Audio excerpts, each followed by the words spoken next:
Okay, so welcome to our lesson today. I'm going to do a couple things before we start. So first is I would just want to talk about how to know what size you are. So the Patterns for Pirates pattern that I included the link to, it is a free pattern. There's the regular one, and then there's the add-on that I would recommend if you like the leggings with the side pan on it, which is what I'm going to show you. I would definitely recommend getting that. It also has the contour waistband on it. So the first thing is you need to make sure that you are measuring yourself correctly. So your waist is your natural indent. So if I tilt to the one side, where my indent is, that's my waist. So that's where you want to take it. I would recommend doing this without any clothes on at that point, because clothes can add to your measurement. The second place you want to measure is your hips. So a lot of people think their hips are up a lot higher, but your hips are actually your widest part, or where your butt sticks out the most. So you want to make sure you go there. Again, pull snug. Doing it in your underwear would probably be best. When you're measuring yourself, undergarments and tight fitting things are good. Baggy things are not good, so you won't get an accurate measurement. So the waist and the hip you definitely need. And it's not super hard to grade between sizes if your waist is one size and your hips are another. And then the last measurement you need is usually your inseam. I believe their patterns are made for people that are 5'5", but everybody has different leg lengths. So I usually just use, I would consider myself a little bit on the taller side. I'm 5'6" and my legs are long. So for when I'm making exercise leggings or leggings that I know I'm going to wear with boots, I just keep it the length it is. If I were going to make some that I maybe would want to wear with not high boots, I might add an inch or so to it.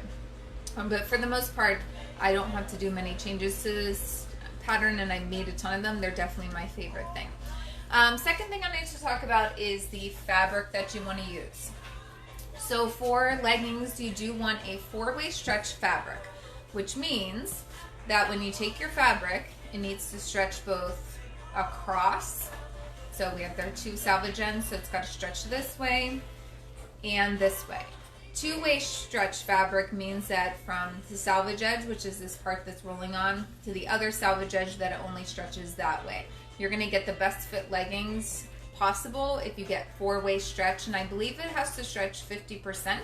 So what that means is if you basically measured 4 inches from, like, let's say here to here, it needs to be able to stretch at least to 6 inches. Okay? The second thing you want to think about is the recovery. So some fabrics are super stretchy, and that's not the problem, but the problem is they don't recover. So then they're not going to stay up on you.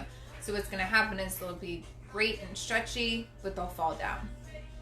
So you definitely want to make sure that you have a good recovery. This is a fabric that I'm going to be using today. This is from Joann Fabrics. This is an athletic print. DBP or double brush poly or single brush poly are both great fabrics for those. They're very stretchy in 4 directions, and they do have good recovery. The only thing is those are not really that great for workout leggings because they don't really let you breathe. So they are they keep you warm. So they would be good for leggings that you want to be warm in, not ideal for leggings you want to exercise in. And I made quite a few pairs. The picture that is for this event, the 2 floral pairs, those were out of a yoga fabric. You can use swimwear fabric, dance wear, things like that. So you definitely want to do that. Some of the places that I like to get fabric, Joann Fabrics is a little on the pricier side, but I do buy some of my stuff there, which is where the fabric I just showed you is from. I do also buy quite a few places online. I've ordered stuff from fabric.com. Everything ordered from there has been good. So English is probably one of my favorite places to order from. It's SOSEW English. They're based in San Diego, but I've actually never been there before. They have great prices, and their fabric is good quality. I have not had any issues, and I order stuff there pretty much every single month. At the end of the month, they do something called Bundle Chicken. And so in the last couple of days of the month, they give you % off each day of their bundles. Their bundles are all 2 yards of multiple different pieces. Most of the yoga fabric that I bought from that place. There's also a place called Boho Fabrics. I believe they're also located in San Diego. I really like them, and I actually just ordered a bunch of swim material so that I can make some swimsuits for all of us. So those are some places you can go and get them online. I'm not sure about all the other places, but I know So English for sure will. You can get a fabric card, and what they do is they put little samples of fabric on each of them. Maybe I'll look, see if I can find mine. If not, I'll take a picture of it later. But it has a bunch of different little pieces, swatches of fabric on it, so you can actually feel it. I know the first time that I actually got to feel their fabric in person was when I went to Boston this summer for the ASG conference. So that helped because I had heard and seen all these things about these different fabrics, but didn't really know what they were. So another thing is when you're working with online PDF patterns, you've got to print them out and then tape them together. So I want to show my handy dandy organizing system. I was the only one in my family super excited about this, but I still decided to share it anyways. So what I do is I take about 6 or 7 poster boards and I tape them together on 3 sides to make an envelope system. And then on the front of the poster board, I write all the names of the patterns that I have in this envelope system. You could probably do a little more pieces of cardboard or poster board, but what I found is this amount works pretty good so it doesn't get super thin.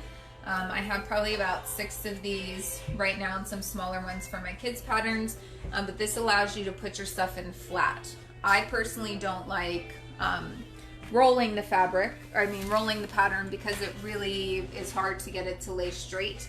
So this allows you to store all of your patterns flat. So I'm going to go inside and get my peg leg pieces. Patterns for Pirates and Made for Mermaids are 2 sister companies. They are literally sisters that basically own both of them. They have lots of great patterns, and both of them offer free patterns. So if you're looking for a legging pattern for infants, if you're looking for patterns for infants or leggings for infants, Patterns for Pirates has them. They don't have any for school-aged kids, but the sister site Made for Mermaids has something called the Bonnie leggings that are free also, and I've made those for both Braylon and Ella before, and they've been good. So if you buy the regular Patterns for Pirates pattern, it's going to look like this. This particular one only has an inside leg seam. There's no outside leg seam. If you notice, I've cut out on the largest size. If you have more than yourself that you want to make these for, this is what I would recommend doing. And then I just basically get a plain non-sew interfacing and basically trace the pieces when I need them for whatever size that I need them. So this is what the main pattern looks like. If you get the add-on, which again is also free, it's going to look a little bit different because it includes all the pieces to put a side panel in it. So this is going to have 3 seams on the leg, an inner leg seam, 2 outer leg seams. So you have 3 pieces. So you have the back piece, the side piece, and the front piece. So if you notice up at the top of this, I have cut it on the low rise line. If you're doing the contour waistband, I would recommend doing that. Otherwise, they're going to be super, super high waisted. I mean, almost come up to your chest. So low rise is good, so I need these 3 pieces. If you would like to do, a lot of leggings have a pocket on that side panel, so they do also include a couple pieces so that you can do that. So there's a top and a bottom part of this, and then there's also for a side pocket. You don't have to do this for the side pocket, but this would be more for if you wanted to color block. So if you wanted different types of fabrics on that side piece, I would use these. As you can see, mine aren't even cut out because I've never done that. This is the pocket that you would use. So this is an example of the interfacing that I used. So Kaylee needed some white spandex shorts for the cheer camp last summer, and I wanted to make her some. I'm a different size than she is, so basically I just took interfacing, traced it, and cut it out. And so this is the medium, just one seam inner leg seam pattern, and then I can reuse this. You can pin this onto fabric and all sorts of stuff. I bought a bolt of it a long time ago when I was doing some stuff so that I would have some. So I'm going to go ahead and put this stuff back because these are some extra pieces that I don't need, so that I can clear my cutting table. So a couple things when you work with knits is that they are stretchy. So it's super important when you're working with them that you don't have them in a stretched position when you're cutting them or pinning or anything like that, because then they'll be stretched, and then when you go to work with them they shrink, and then they're not going to end up fitting you. The other thing is always pre-wash your fabric before you use it. That way any shrinkage that occurs happens prior to making them. So then that way you don't spend all this time making something and then have it shrink after. I launder and wash every single fabric that I use as soon as I get it. That way I make sure that I do it. And I do it as if I was actually washing a piece of clothing. So for example, all my dark stuff I would put in on cold. All of my lighter colored stuff, I'd be washing them with light things, so I wash them on hot. So I have a nice big cutting table here. Some of you might have to resort to your floor. Been there, done that. I obviously sew a lot, which is why I have a setup like this. I'm going to show you some tricks, but I'm also going to walk through the methods for people that don't have all the fancy equipment. So I'm going to, I can get, for my size, I can get a pair of these leggings out of about a yard of fabric. So that's what I have here. I did cut a tiny piece out of the corner in order to get a sample so I can make sure that my machines are set up correctly. So I'm just trying to lay it out so there's no wrinkles. And then I'm going to fold it in half. For this particular pattern, I don't really need anything on the fold except the waistband pieces. So when you're working with knits, you do want to make sure that everything is smoothed out, that you have no bumps underneath it.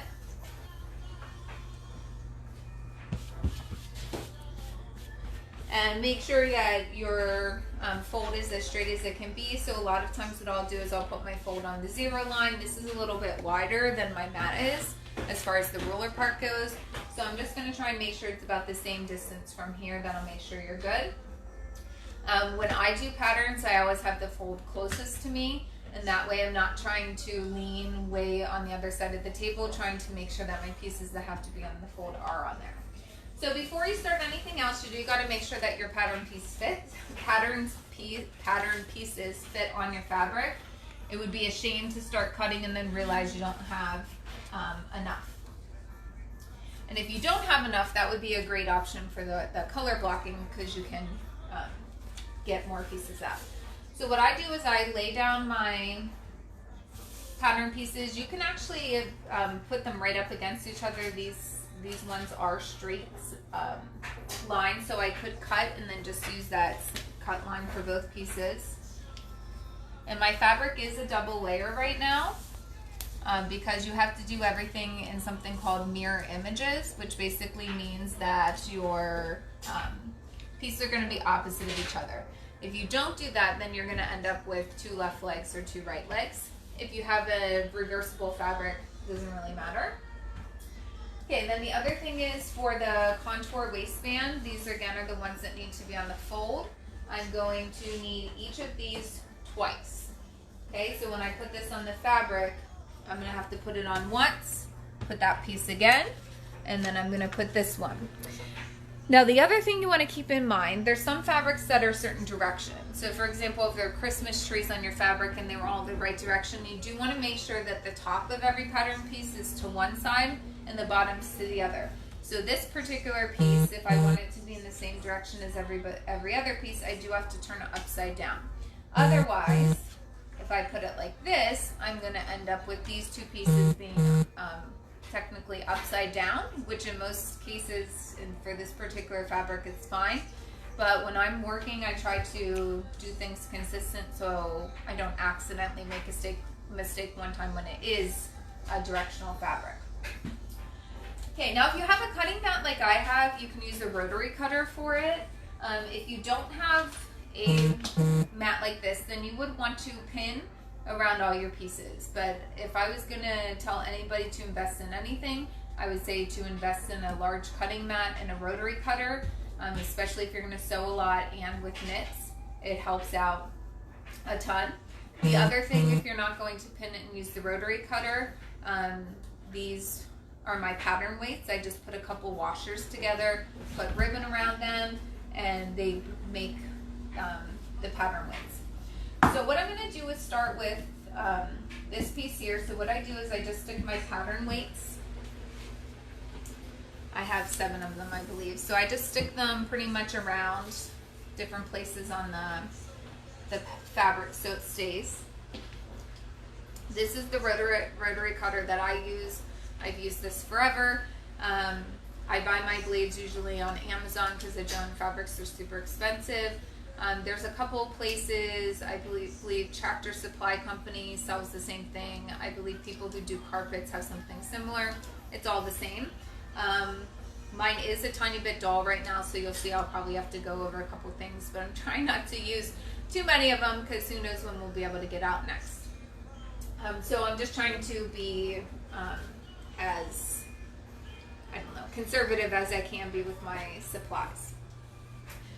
These are super sharp, so you do need to make sure if you use one of these and you have children around, always make sure that the blade is down. If the blade is up and a kid would touch this, they could definitely cut them themselves. If you hit your finger just a little bit with them, you will give yourself something similar to a paper cut, so you want to be careful doing that. The other thing real quick, or I'll talk about this as I'm cutting, is I sewed wovens forever. I didn't really like sewing knits. There weren't really as many available when I first started sewing, and they can be a little bit scary because they're stretchy. They're a little more difficult to work with than wovens, but now that I've been working with them, I love knits. That's pretty much all that I work with now. Before I lost a bunch of weight, I always had issues with my shoulders being broad and nothing would fit. So every time I'd make something out of a woven or non-stretchy fabric and I lift my arms up, it would cut off my circulation on my arm. So I resorted to making a bunch of knit things, and they do work pretty good. So what I'm doing is I'm basically working exactly like you would be cutting a pizza. I'm trying not to cut my paper. I want to be right next to my paper, although you'll see a couple parts where I definitely nicked the paper, which is fine. If you notice, I'm trying not to move my fabric at all, and that's because I don't want to have anything stretching whatsoever when I'm doing this. Sometimes you have to go back and trim a little bit.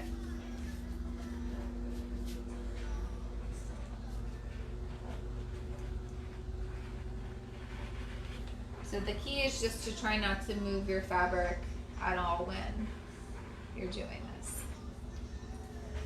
So every once in a while I get a weird cut edge, which I got right now. So I'm just going to try and go over it and get it to be a little bit better.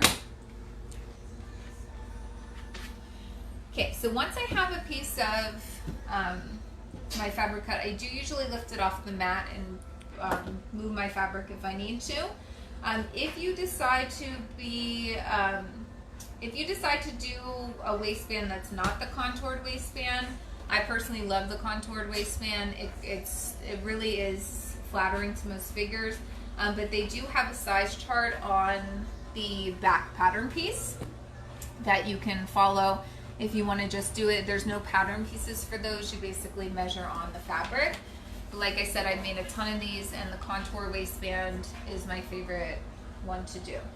Okay, so I'm going to lift that up. Every once in a while, if your rotary cutter has some nicks in it, sometimes you have to go back and cut some of those.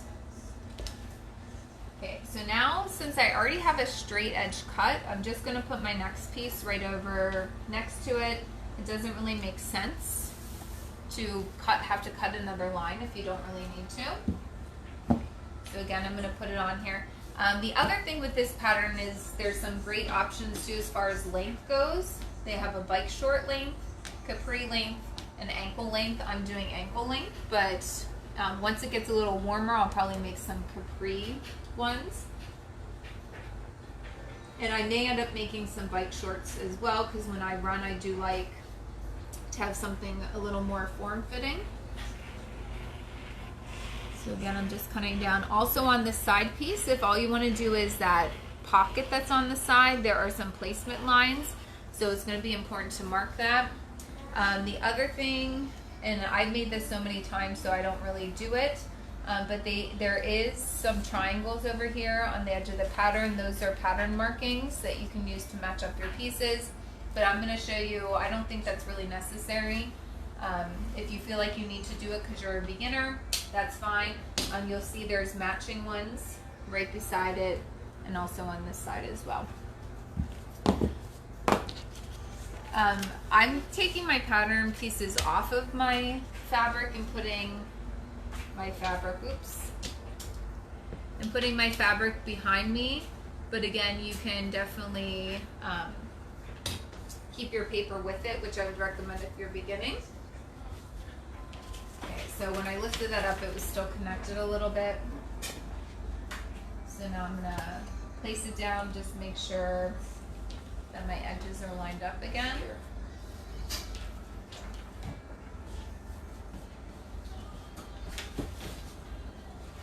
And again, I'm going to use that straight edge to my advantage so that I don't have to cut a line again.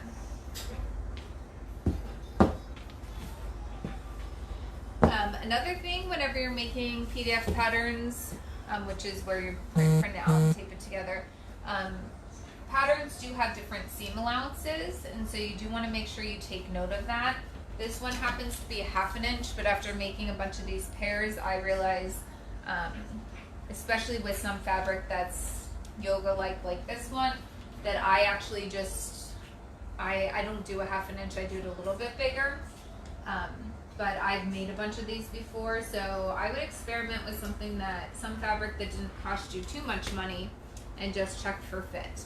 But different fabrics do tend to fit a little bit more snug and loose depending on which one it is, what type of fabric you're doing. The other thing is, I don't mind leaning over the table like this, but it may be easier for some of you to move things closer to you as you're working. My arms are pretty long, so I'm good. Sometimes if it sticks a little bit, I can go back and just run the blade across where it's stuck. Like I said, I need to replace my blade, but I'm really trying as hard as I can not to, so I can conserve them. Some patterns also will let you print out just one size. This is a multi-size pattern, but some will allow you to cut out or print just one size. So now I need 2 of this add-on piece. So when you want it on the fold, it's a good idea to kind of push down where the fold is and make sure none of your fabric is sticking next to it, or you are going to get a bigger piece. The other thing is, I know from making these a little bit that I need a tiny bit more fabric at just the waist. The rest of them fit fine. So what I've been doing is just adding about 1/4 to 1/2 of an inch just at the very top of this piece. So I'll show you that. And then I just try and make sure they're all the same.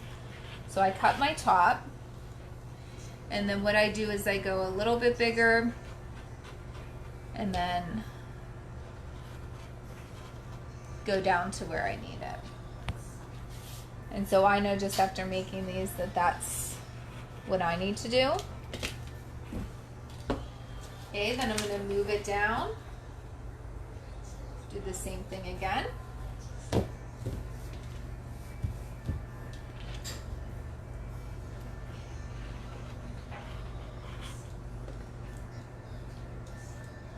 So sometimes it gets a little jagged, but the nice thing is I'm going to use my serger, so it'll cut off anything that looks kind of weird when I get to that point.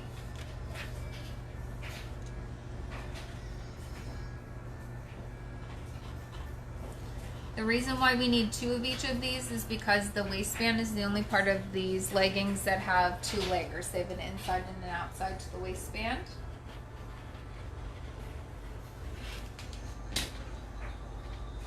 Okay, so I have my 2 waistband pieces. Okay, and then I need those are the front actually. The front dips down lower, the back is a little bit shorter.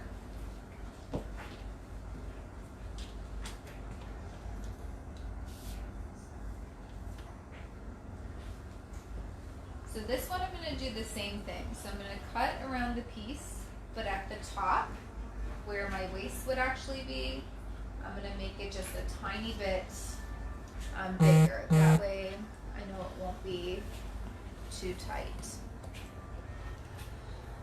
If you're worried about making knits on a regular sewing machine, fear not. There's lots of people that make stuff like this on a regular sewing machine all the time.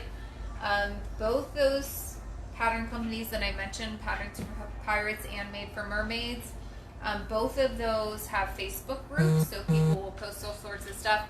I can't believe it took me as long as it did to actually discover those pages. I wish I would have known about them long ago. If anybody like LuLaRoe leggings, this is by far the best pattern that replicates those. So I have I have a couple pairs of LuLaRoes, but these are more, there's more sizes of these obviously, but the pattern or the fabric, if you really like LuLaRoe leggings, the fabric that they use most closest to that is the double brushed poly. The one thing I really like about So English as well is that they will tell you when you look at different fabrics what those fabrics are good for. And so if you're really not sure if it's going to make a good shirt or leggings or a skirt or anything like that, they have suggestions for things that those fabrics are good for. So if you're really learning, that's a great way to do. Okay, so what I'm going to do, one of the first things that I'm going to have to do with the waistband pieces is sew them together. So you have 2 sets, like I said. So what I'm going to do is line up the edges, just one edge to begin with. These are not going to line up completely because it's a front and a back, so they're a little bit different from each other. You can pin these if you want. I personally don't hardly pin knits at all, to be honest. I'll show you some techniques that I use. If you feel like you really have to pin, go for it. If you don't feel like you need to pin, that's fine too. The other option you can use are clips, which I'll show you.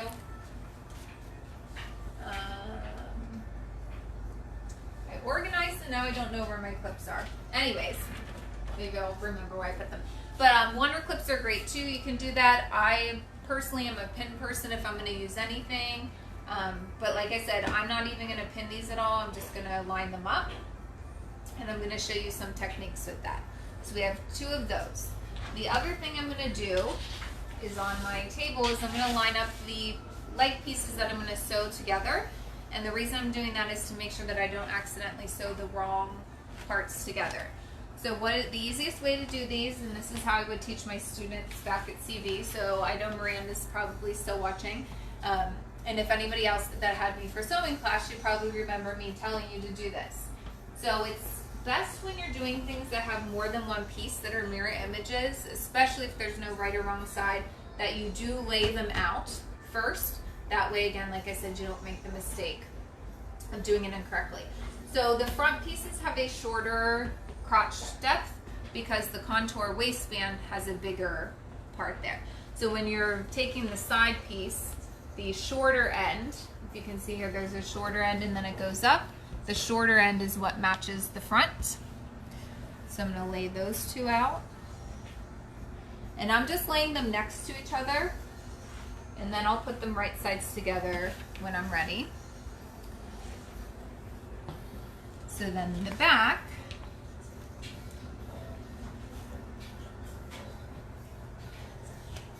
piece gets laid down. And then I'm going to lay this back piece here. Okay, So this is going to help me. So when I go to grab pieces to sew on the machine, I'm making sure that I'm grabbing the correct things at the right time. So I'm going to start with my waistband pieces first. Then I'm going to go and sew each of the legs. Then I'm going to put the legs together, and then I'm going to add the waistband. So I'm going to use my serger, but I'm going to show you how you would do it on your regular machine. So I'm going to start with my waistband. So come over here. If I did not have a serger and was going to do this on my regular machine, I would definitely experiment with a couple of your straight stitches or stretch stitches to see which ones you think would be best. So take a piece of scrap fabric, sew the stretch stitch on, and then the thing that you want to do is make sure that when you pull where it's going to be sewn, that your stitches don't pop. Because if they pop when you do this, they're going to pop when you're wearing them, which is going to give you holes. On a serger, which is what I'm using, the stretchier the fabric, the higher you need the stitch differential.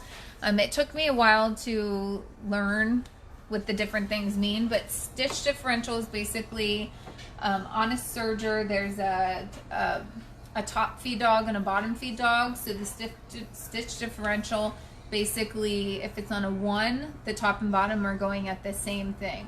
And then if it's higher than a 1, so I think anywhere to up to a 2, what that will do is that's good for stretchy fabric, so that it'll kind of slow down the top so that all your pieces don't end up being uneven. And then if you were sewing on a lightweight fabric, you put it less than 1, and that'll prevent some puckering. So what I'm going to do, and again, I am used to this because I've done this a million times, but basically this line here is the cut line. So this is anything to the right of this line is going to be cut off. So what I usually do with making this is I'm going to line my fabric up with the edge here. So it's going to cut about that much off. I believe that's about 3/8. If you're doing a 1/2 inch seam allowance, you would want to sew in a little further. But I know from making these that I don't need a 1/2 inch seam allowance. So like I said, I really don't use pins for these. So what I'm going to do is take the waistband and line up the top pieces, and then I'm going to put them in the machine and just lift up my presser foot just a little bit so they're in there. If you've never used a serger before, you can actually sew on this when there's no fabric in there. So at the beginning, what I do is I just start. Once it sews a little bit, then I come back here and I line up the bottom. Okay, so you can see how I lined up the bottom. And then you just want to make sure that both of your fabric pieces are on the edge. So I'm not really stretching this very much. The machine is going to do the stretch work for me.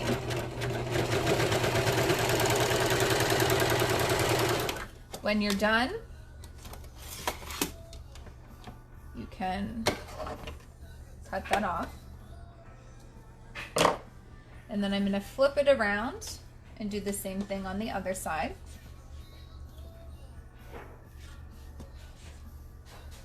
So the reason why I sew a little bit first before lining this up is so that something's actually holding it in place. If you try to just stick it under there and start moving this, the whole thing's going to move. So if you get a couple stitches in there to begin with and then line this up, you'll be more successful.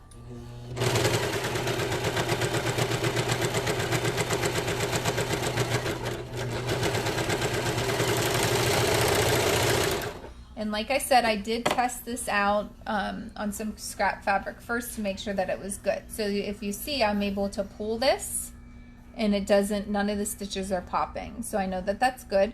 It's also balanced because there's not any threads off the edge. So now I'm going to do the same thing for my other waistband piece. I'm using black thread because for this part, it doesn't really matter. No one's going to see this. This is going to be on the inside of your leggings. But when I do my cover stitch for the hem, I did change the thread color so it matches a little more closely.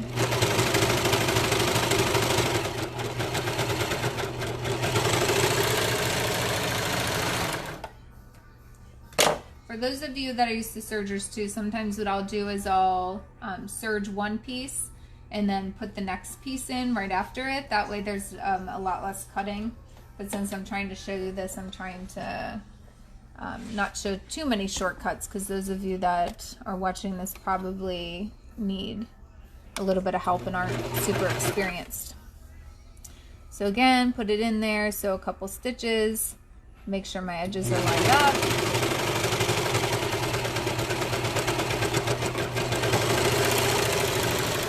Now, if you're not sure where 1/2 inch is on your machine, there's 2 needles. So the left needle is what's gonna basically set your seam allowance, and there's some white lines here.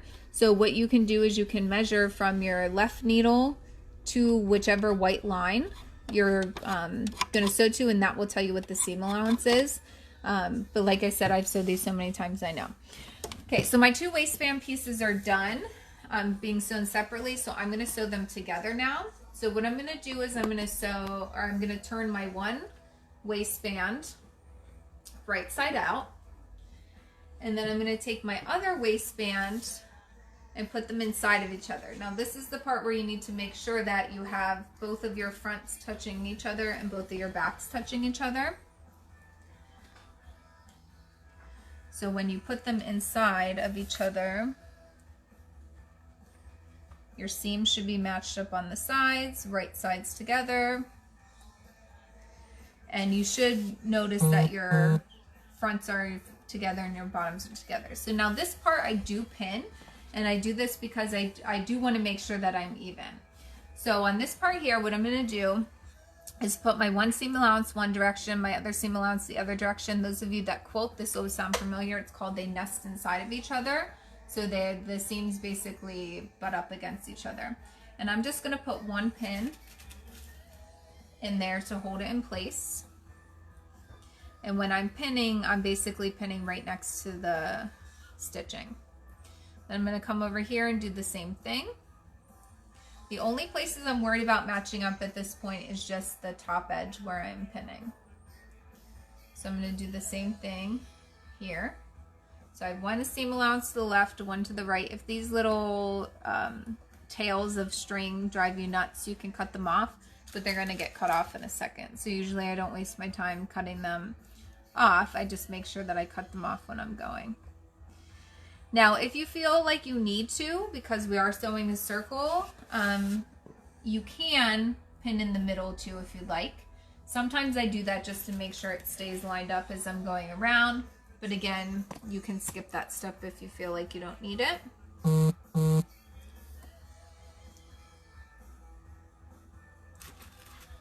Okay, now this is the part that has to expand big enough to fit around your hips. So when you're testing out your fabric, make sure that you test the fabric in both directions, going up and down and side to side, to make sure that your stitches aren't going to pop either way. I know when I do the leggings out of the double brush poly, I do have to do 2 different stitch differentials for it, one for this part and one for this part. So you might want to double check that. So now I'm ready to do this part. Again, I'm just going to cut a little bit off the top. When you're doing a circle, you just have to pick a place to start. Doesn't really matter where. So I'm going to lift the pressed foot up just a little bit. And then I'm going to gradually go until that edge is on the edge of the serger. Just move those tails. Okay, and make sure that's there. Do not sew over the pin. You're going to break your blade. So take the pin out a little bit before you get to it. And then what helps me be successful with this is just making sure that my hand is underneath this so that nothing from over here comes underneath. So as you're turning, you want to make sure again that all your fabric's off to the side. When I get close to my pin, I take my pin out. And again, these are the same size, so I'm not trying to make anything fit to anything else. They should automatically be fitting. Again, make sure my thread tails are sticking up.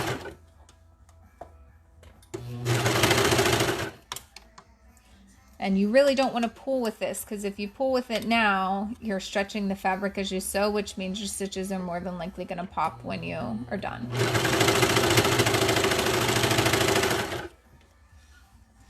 Okay, now when you get back close to the beginning, again, make sure your tail from the beginning is off. So what I'm going to do is I'm going to sew until I get to about here, because this is all diagonal. So once I get to here, then I'll start gradually coming off.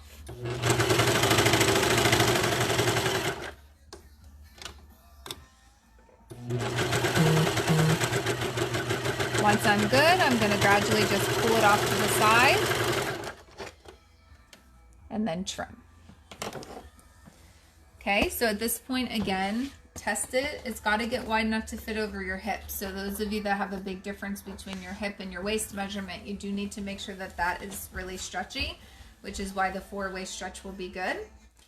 And now what I'm going to do is turn my waistband right side out. I just saw a post yesterday about somebody trying to top stitch the top of these, which means stitching so you can see it on the outside. I would not recommend doing that because they stretch so much, unless you're using, even people that use a cover stitch, sometimes it ends up popping the stitches. Okay, so I'm now lining up the bottom. So I'm just going to put one pin in the side here. So I matched up my seam allowances. And pin that again, one seam allowances to the left, one's to the right to cut down on the bulkiness. Come over here, do the same thing. So one's to the left, one's to the right. Pin in there. Okay, now the next part is going to be helpful because it's going to help you make sure that your waistband is on your leggings correctly.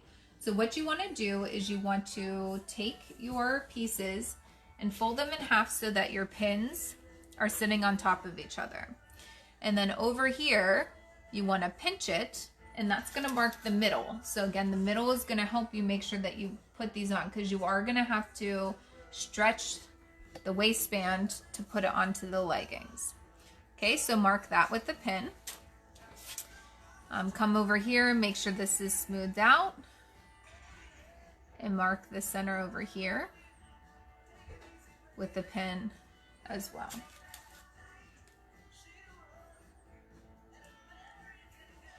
Okay, now I'm going to open it up and make sure that everything is sitting flat and that it's lined up. So if you need to adjust it at all, you can do that at this point. So this one's a little crooked, so I'm going to fix it.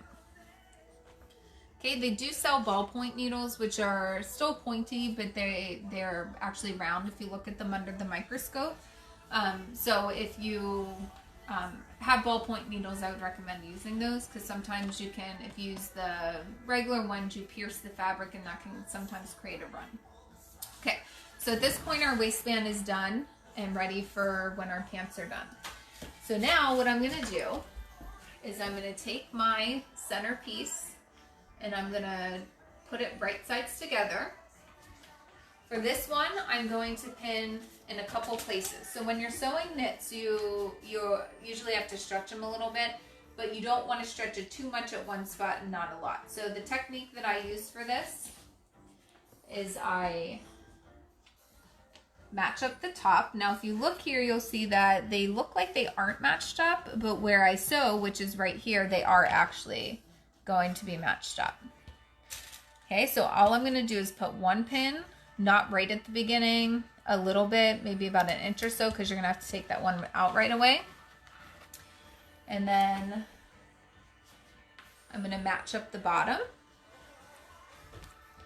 So match up those two bottom pieces, put a pin in there.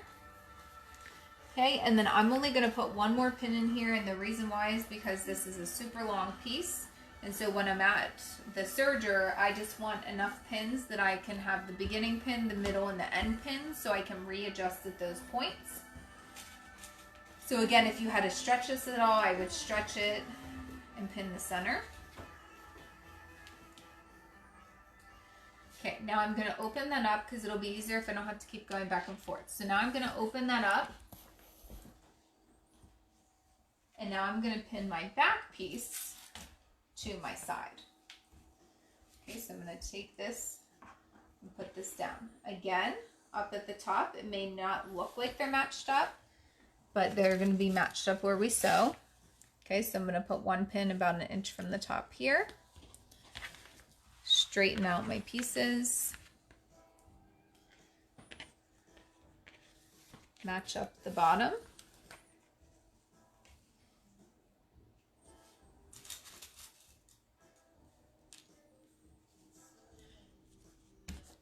And then do the same thing for the middle. So I'm just pulling pulling my fabric over. Okay, make sure that everything's lined up. And then just pin somewhere roughly in the middle. Okay, now if you notice, we have 2 inside leg pieces that are already pretty much set up. I'm just gonna move this over to make them match up. Whenever you make pants, the back leg is always bigger than the front of your leg. So don't panic if it doesn't sit flat. You actually have to make it move. Okay, so I'm gonna pin at the bottom, pin at the top, make sure they're matched up here.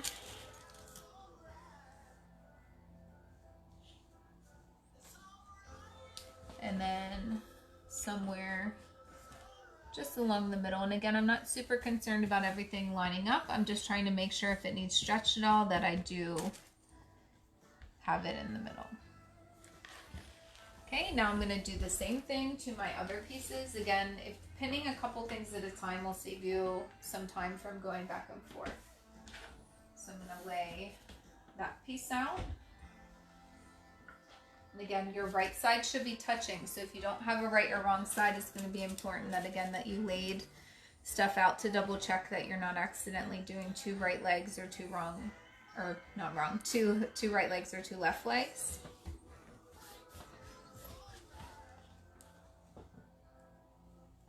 So again, these are pretty much fitted towards each other, so I don't have to do much stretching. The main place I'm going to have to stretch is at when I'm attaching the waistband to the pant legs.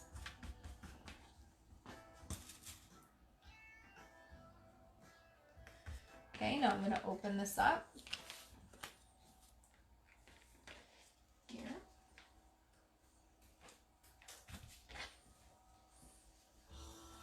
Lay my leg. This is the front piece.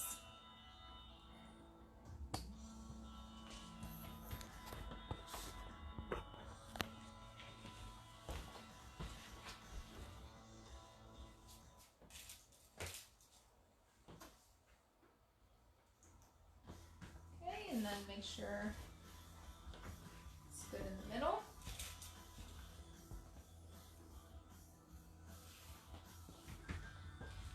Okay, and then over here. Now the one thing about knits, if you haven't sewed on them much, is they do not fray. Okay, so knits aren't going to fray, so you technically don't have to finish the edges. Sergers were meant to sew knits.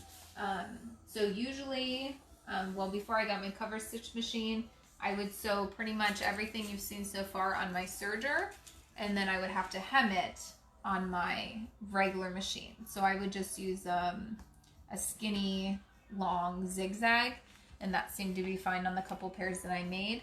Now that I have the cover stitch, I'll show you how to do the hem on the cover stitch, although I'm definitely not an expert. I need way more practice on the cover stitch, but I think it'll be good for what we're doing. Okay, so now both of my legs are ready. So I'm going to go over to the machine. I'm going to serge 3 seams on each one. So I'm going to show you, since before I did all separately, I'm going to show you how you can basically sew one piece right after the other to help speed up your serging a little bit. Okay, so again, I'm going to take my pin out, line it up. Again, I'm going to just do it right along the edge here. So since I'm don't have a ton of pins in here, what I'm going to do is make sure that I'm holding on to my middle pin, and then I'm just making sure that my fabric is even with each other here. So sometimes what I do is I just pull up on the underneath piece. So you just have to kind of guide it in.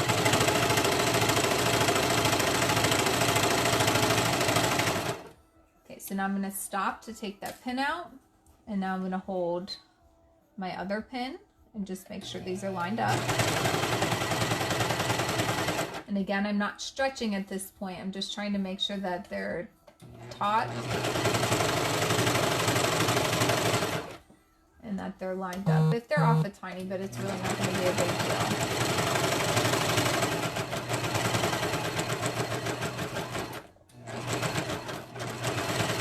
So to save yourself some time, what I'm going to do at this point is I'm going to take my second leg And I'm going to start putting it in a little bit after this one finishes. And again, that'll cut down on the amount of cutting you'll have to do as far as the threads go. And it makes it go a little bit faster. So again, don't forget to take your pins out. So sew a little bit and then come back here to your pin. Doesn't matter which seam you sew first.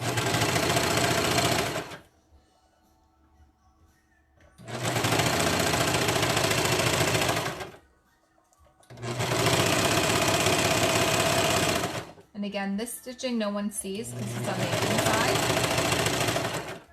Take out my pin. Grab the top. Again, making sure nothing comes underneath.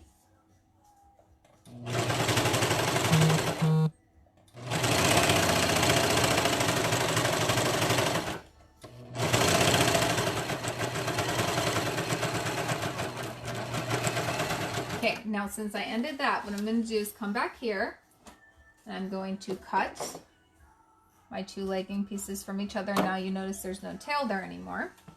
And now I'm going to line it up to sew a second seam on this side.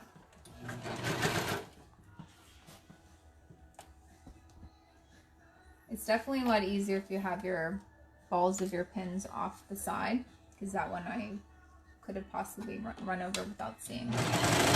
Okay, catch it in there, come back to the halfway point. So sometimes too I have to end up holding this part in my mouth to use both hands to rearrange.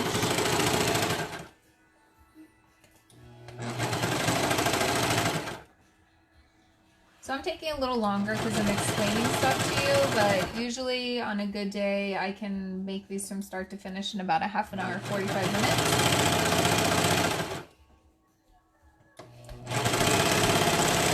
And at this point I made so many pairs I really don't have to go back and read the directions, but the directions do come with the pattern. So if you forget anything that I'm saying, they have great things. I don't print out the directions, I just have my phone or computer handy.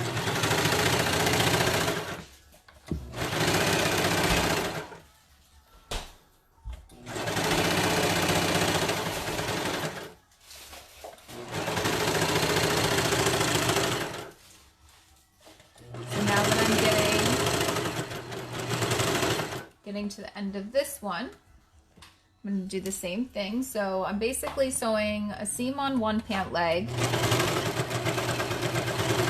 and then going back to the other pant leg, cutting the two apart from each other and doing a seam on the next pant leg.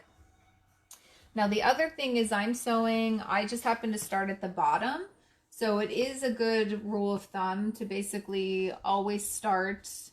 If you start at the top at one place, to always start at the top. You start on the bottom on one, to always start at the bottom. And that way, sometimes when you're sewing in a certain direction, it does pull a little bit. So I just happen to start sewing at the ankle, so I'm just going to make sure I'm sewing all of mine from the ankle up.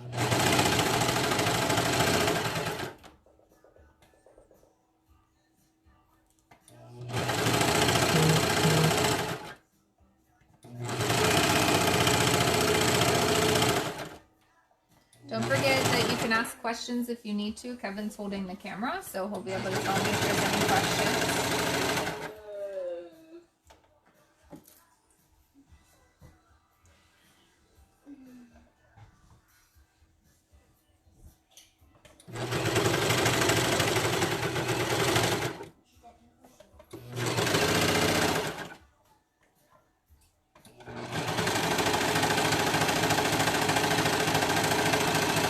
Because these are super stretchy, I'm not super worried about if I accidentally cut a little extra off at one point.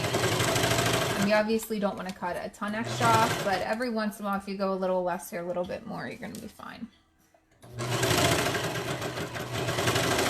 Get that through there. Now I have one seam on both pant legs left to sew, and then we got to sew the two pant legs together.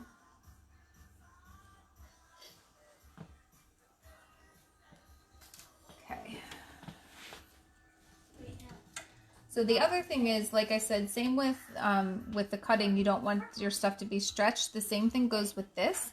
So if you notice, I'm actually holding this up, and that's so that it doesn't pull when it's hanging down. Okay, once you get a little bit in there, hold where your last pin is.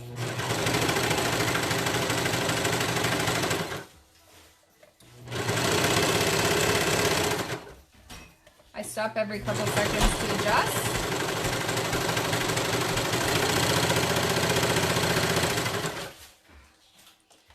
Once you make these, you'll figure out if there's any adjustments that you need to make.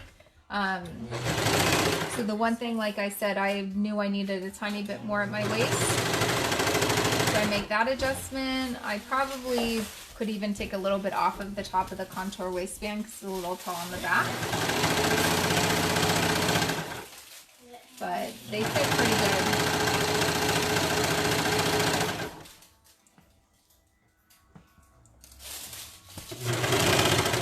And it's important not to have any fingers near the blade because you definitely wouldn't want to cut yourself.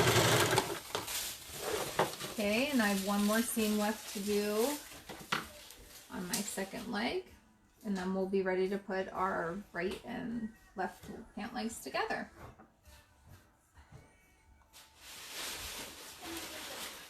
So I wasn't thinking, but if I would go back and do this, I would probably make sure that when I pin these, I pinned it so the pins are on the top side as if I was looking at it. So I wasn't really paying attention when I was doing that. And so these pins are all end up being upside down, but that's okay. You definitely don't want to break your blade though.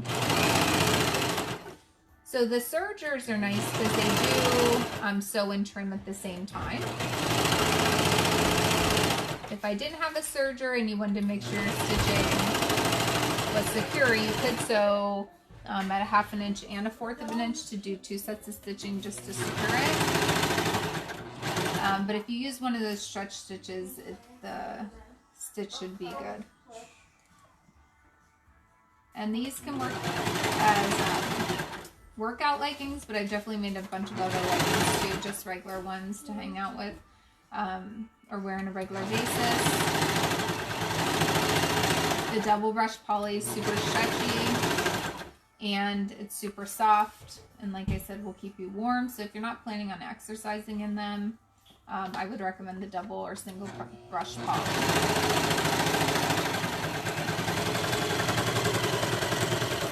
Okay, so at this point, I'm going to take it out and cut it. And we have 2 pant legs. So I'm going to take one of my pant legs, doesn't matter which one, and I'm going to turn it inside out. Or I should say right side out. And then I'm going to take my other pant leg and keep it wrong side out. Okay, so what I'm looking for, this is the inner leg seam. So I'm going to take the one that I turned right side out, and I'm going to put it inside the other leg. So this is going to be the point where if you accidentally sewed 2 right legs or 2 left legs, this is going to be the point where you realize you did that because the crotch seam isn't going to match up with itself. So the first thing I need to do is match up this inner leg seam. So just like the waistband, put your one seam to the left, one seam to the right, and nest those inside of each other. And then I'm going to put 1 pin in there just to hold it in place. And then this is our front of the crotch seam, which again is pretty short because the contoured waistband is longer for the front. It comes down. So I'm just going to put a pin in there. Okay, and again, no stretching is needed because you cut these out together, so they should be the same. And then we have our back crotch seam, which again is going to be taller because the contoured waistband is shorter on the back than it is the front. I'm going to put a pin in there. Okay, and now I'm going to sew this. So if you see it, it looks like a circle or a U shape. So I'm going to do the same thing. So I'm going to put it in here. I'm going to get it lined up, take my pin out, and then just make sure that I'm holding where the next pin is and making sure that both edges of your fabric are even. Because this is a curve, every once in a while you are going to have to readjust. So what you're paying attention to is up where the blade is, that fabric is on the edge. And a curved seam, it's going to be hard to keep all this on the edge because it's obviously curved. So what I do too when I take the pin out is I make sure that I hold where the pin was, because that's, since I take the pin out and that's holding it, now my finger takes the pin's place.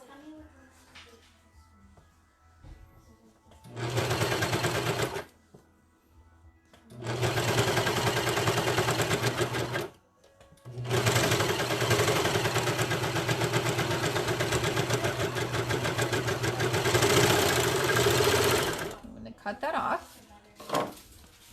And now you're ready to put your waistband on. So you have to reach in and turn your leggings right side out, like this. Okay, and I'm gonna come over here to the table because this is gonna be a little bit easier to see. So this has two right sides, it's interchangeable. So it doesn't really matter which side you put on the outside. But what I'm gonna do is I'm going to match. So it essentially is going to be like this, but we can't pin it like that. We have to pin with our right sides together. So I'm going to flip it down, and this is why those marking the halfway points will help you. So the halfway point on the leggings themselves is at the crotch seam on the front and back. The side seams are going to be halfway in that side piece. Okay, so what I'm going to do is take my pin, line it up with the seam of the leggings, and put a pin through there. Then I'm going to move over, find the halfway point of the side piece, which is about there, and then I'm going to match up my side part. It looks a little weird, but it will all fit in together, I promise. So I'm going to pin that. And at this point now I have to turn my waistband inside out so it fits around it. So now I have my back crotch seam or center seam matched up with my back pin. And then last but not least, my other halfway point is going to be matched on the half of the side seam. And put a pin in there.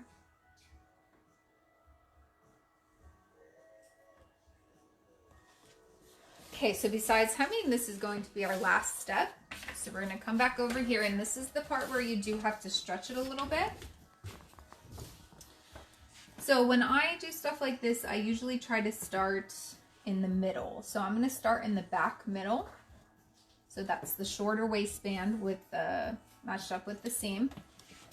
And I'm going to put my waistband on top, but again, it doesn't really matter if you sew with your waistband on the top or bottom. And I'm not going to be able to sew right where this pin is. So I'm going to put it under the presser foot a little bit before the pin. Sew a tiny bit. Take my pin out. When my pin's out, my finger's holding it in place.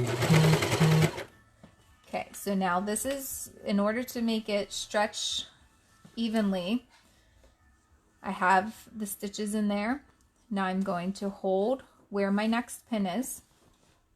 And I'm going to pull it just a little bit, not too much, but just enough that I can pull my edges to make them even with each other. Because right now the waistband is smaller than your leggings, which is what you want. You want them to be able to fit snug. Okay, so I'm lining up and I'm using my finger as a guide until I get to that part. So I'm going to go. When I get to where my finger is, I'm going to readjust. So again, I'm just making sure that both of my waistband pieces are matching the top edge. Now when you get to the side seam, the one side seam, I usually put that towards the back. So I'm going to go underneath here, make sure my seam is towards the back. And this part is where it's contoured a little bit, so I just have to work a little bit at a time. Mine's a little uneven, so I'm going to cut that extra part off. When I get close to my pin, I'm going to start to readjust. And this part is a tiny bit sticking out, so again, I'm going to cut that off. Okay, and now that I sewed that part, I'm going to come to my next pin. I'm going to pull it a little bit to make sure my waistband pieces are matched with the bottom. If it would help you to baste your waistband along the seam before you do this, that would work too. So once you get to the part where you can't hold your finger there anymore, you just readjust. And again, at this point, I am pulling it.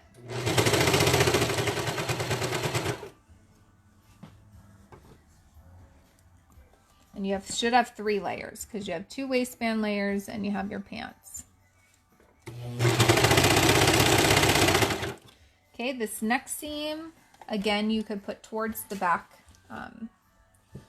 or the center seam, I mean. It doesn't really matter which direction. I forgot where we were. We're on the center seam. So that can go either direction. Doesn't matter. But I'm going to take my pin out and hold it with my finger. Okay, once I get to there, now I'm going to move it again, holding where my next pin is, pulling it taut, making sure. Sometimes your fabric will curl under a little bit, so you just have to maneuver it a little bit to make it straight.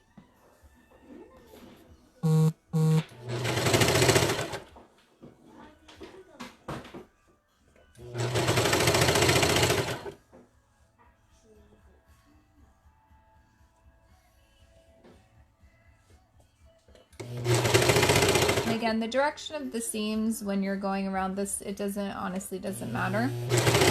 But if you want to press those side seams towards their other side, that's fine too. So I'm getting close to my next pin. So I'm gonna take this out. So a little bit, now you can see there's a big difference between these 2 pieces, and it's just because of the shape they are, so I have to make them match. Okay, and this one piece is a little taller, so I'm going to cut that taller part off. And it's in order to make sure you don't get a pucker at the beginning, you do want to make sure that that all is sitting flat as well. And just like with the other part, just make sure your beginning tail is hanging off the edge.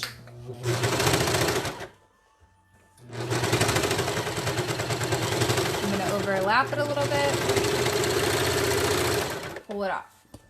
Okay, now at this point it's going to be super important that you check to make sure that you got all the edges in here, because if you have a hole, you're going to have to go back and fix it. So I'm just going to look here as I go around and just make sure that I don't have any holes. Okay, which I don't. Okay, so at this point our leggings are pretty much done. The only thing I've left to do is to hem them. Now I'm going to hem them on the cover stitch machine, which again, like I said, I'm not a super pro at because I just got it not that long ago and I do need some practice. So I am actually going to take the time to pin it a little bit so that I don't make a mistake. So I believe the hem is supposed to be a 1/2 inch also. Sometimes it'll tell you on there. Because I'm not serging this part, I do at this point, if there are any strings hanging off the bottom, I do want to cut all those off. Because I'm not going to use the serger for this, because then you'd be cutting off the bottom. So I'm going to cut these. Okay, so I'm actually going to do the hem at 3/4 of an inch. So the easiest way to do it is to take a seam gauge. And if you haven't used these before, there's a little plastic part that you can move to the measurement that you want. So if I want 3/4 of an inch, I put the blue part with that. And then I'm going to mark my fabric. I have a couple marking tools that I like the most.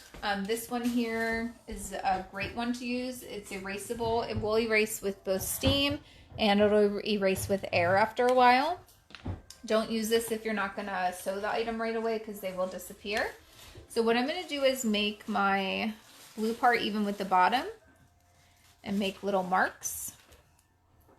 You don't need a ton of marks, but this will help you as you're trying to do the hem. And I just do it and kind of rotate around. Again, anybody that was in my sewing class in high school would know how to do this, because this was something we learned. And again, you want to make sure you're using something that shows up. Obviously, if this was purple fabric or even a darker one, it would not show up. So I have some different other marking tools as well. Now, if your hem is uneven at all at the bottom, so I have one part that's a little longer, I'm just going to kind of gradually go to make them. I'm just going to measure from the longer one, and it'll be fine. A difference that small, I promise you, will not show up in your end product. Okay, so once you get it marked around the bottom, I believe this erases in about 2 to 10 days. So I think it depends on how much humidity and stuff is in the air. So once you get it marked, what you're going to do is fold it on your mark. And I'm going to put the pin with the ball towards the outside, because the way I'm going to have to put on my cover stitch, that's going to be the easiest way for me to get the pins out. So again, I want my marking, it's kind of hard to see on here, but my marking is right on the edge. And again, you don't need a ton of pins for this, but it is kind of a small circle, so I would put 1 pin every couple inches or so. So I'm just pinning, again, making sure that my ball should be on the outside. When you're right-handed, that's the easier way to do it. But again, for the cover stitch, I definitely need them the other way. So the cover stitch, if you've never seen one before, that I know when I first got it, some people were asking about it. This will be a good demo for it. So a cover stitch is like a serger in that it has some looper threads and it has some needle threads.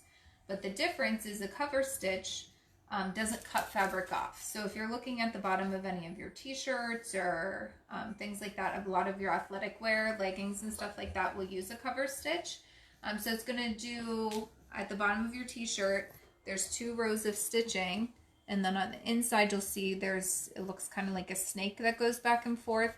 And so it's a really nice way to finish your edges and make them look professional, and it allows it to stretch without the stitches breaking, which is important. But like I said, I just got my cover stitch, and I've made a bunch of these leggings before I had it. So what I would do is this is the only part of the leggings I would actually do on my regular machine.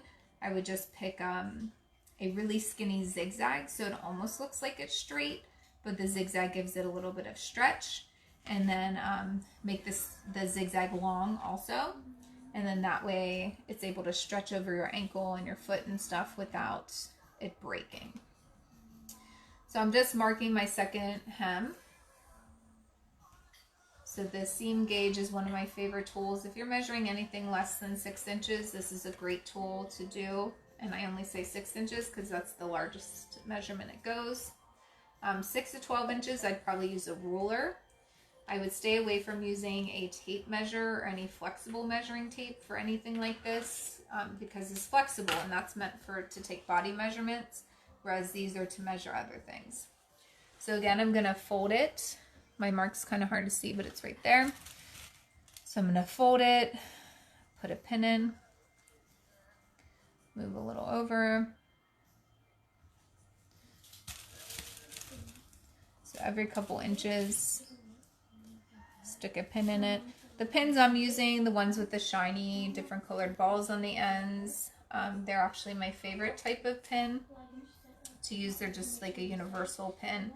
The yellow pins that I have the most of, these are quilting pins. So they tend to have a little longer of a post on them. But both of these, you know, sometimes you do have to be careful using this type of pin on a knit because sometimes it can snag it. The other thing is our hem is a little skinnier, like the bottom edge is a little skinnier than the top. And you can tell that because whenever you are looking at the pattern, it comes down and is skinnier. So what we're trying to do is make this fit up here. So there is a little bit of a difference between these two pieces. So when I'm doing it, I am going to have to stretch it a little bit to make it fit. On things that aren't stretchy, you'll notice the pattern will come down and then it'll go out again, and that so that this will match that. Okay, so now I'm ready to use the cover stitch machine, so you can come over here. So it looks similar to my serger over here, but it is a little bit different. And because you're going to be seeing this stitching on the outside, I did change the thread color. You technically could only change the 2 needle threads if you want to, because this third thread isn't really going to be seen on the bottom. And this also has the option to have 3 needles in it, but I'm only using 2 for right now. So this thread's just sitting there. It's not really doing anything. So to start with the cover stitching, again, I tested this first to make sure it was good. Whatever side you're looking at is the side you're going to see 2 lines. The other side's going to look like a squiggly line like you see in the picture here.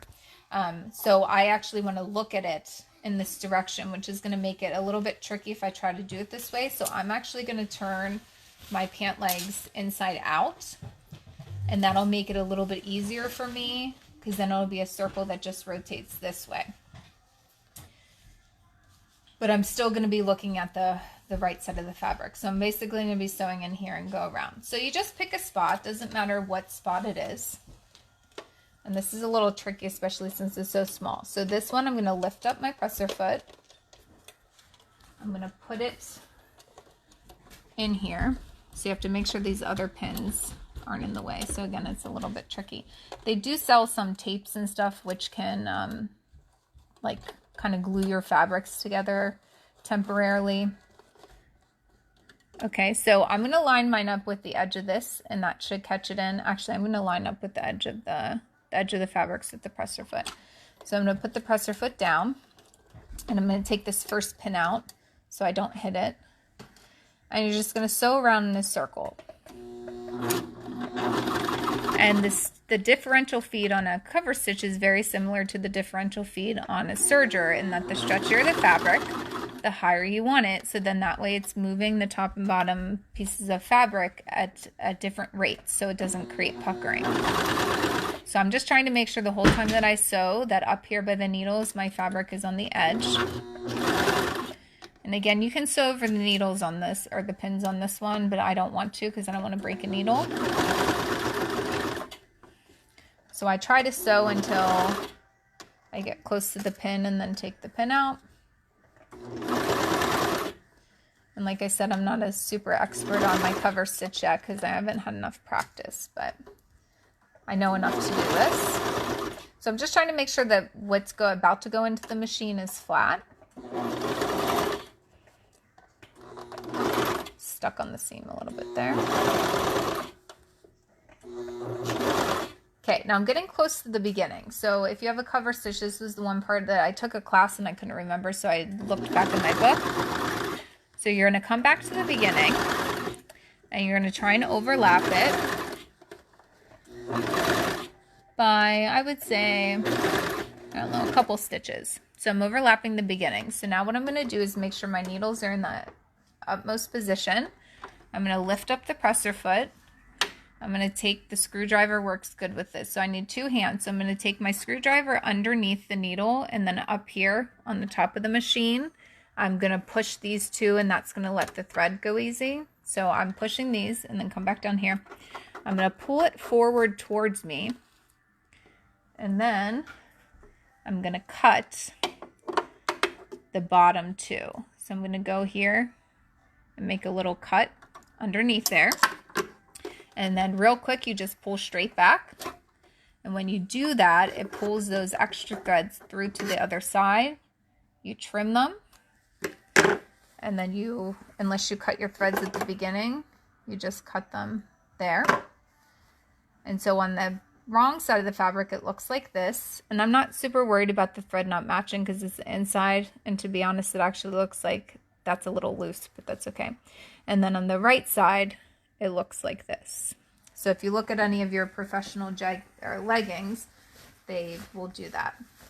Some people even use the bottom side for decoration on the outside. Okay, so that's what it looks like now. So I'm going to do that on the other leg. So I'm going to turn the leg inside out.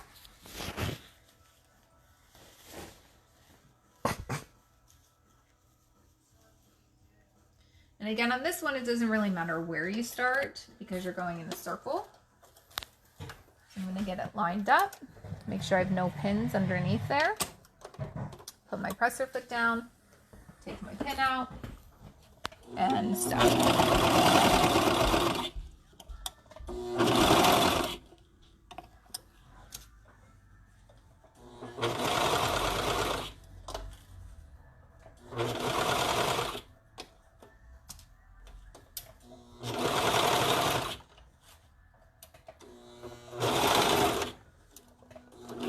Sometimes when there's a seam, it's a little thick and it gets stuck, so you just have to gently push it through without forcing it. And so I'm just kind of acting as a guide. I'm not stretching it too much. I'm just trying to make sure that it keeps moving and that I stay lined up with the edge. So I'm almost back at the beginning. Go over the beginning a little bit. Make sure my needle's in the highest position. Lift up my presser foot. Press these top two buttons, take the screwdriver underneath it, cut the bottom two threads, and you can cut them as close or as far away as you need to. Cut those, pull back real quick, it pulls them underneath. So I'm going to trim my threads on the back, trim my threads on the front, and I am done.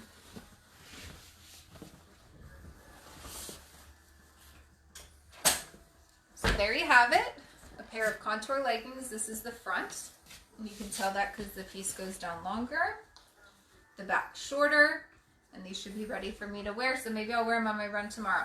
So a little bit later I'll try them on, have Kevin take a picture of me so you can see them in action. And if you have any questions, just comment below, or you can feel free to either text me or message me privately. And we're good to go. So I hope you enjoyed this. I hope you learned something new today, and go make some leggings.